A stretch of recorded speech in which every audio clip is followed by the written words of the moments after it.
you did not grow up in an environment of watches. You grew up in a rowdy slum type area. Okay, so where did this inspiration come from? It actually, well, it was a mixture of my education in college and my experiences in the corporate world. We were always taught how to look our best every time we face people because we were representing not just ourselves, but also the company.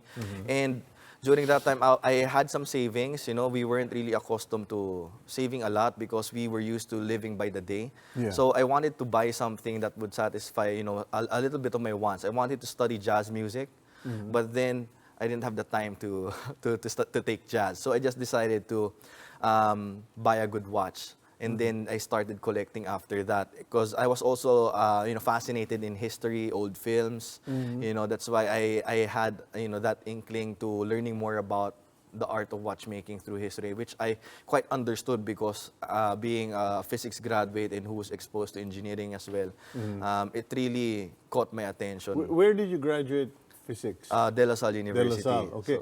So, I mean, De La Salle is not exactly the birthplace for history such as Yes. Crisostomo Ibarra. I mean, know.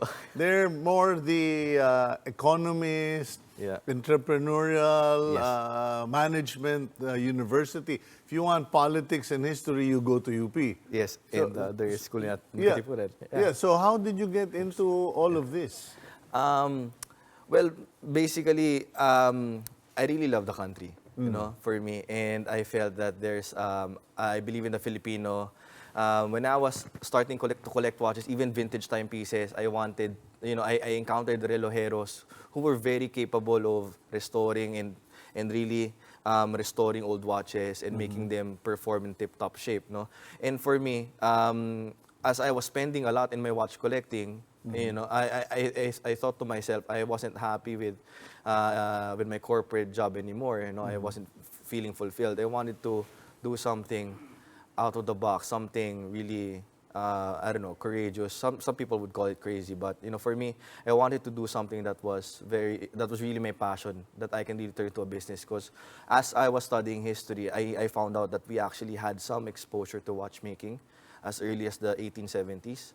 And from then on, I really thought to myself, if we hadn't stopped doing that, we should have had our own watch industry already here. Okay. The market is very tough. Yes. After several years, our first 2 years was very hard. I was close to actually giving up.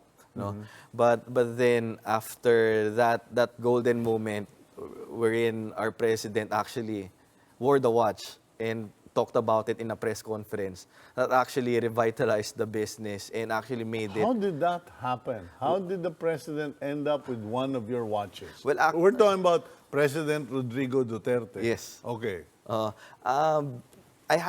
just had that crazy idea of sending a watch to the president because I saw that Prime Minister Shinzo Abe would wear Seiko, and this particular brand Vulcan would make a watch personalized for the president-elect of the United States.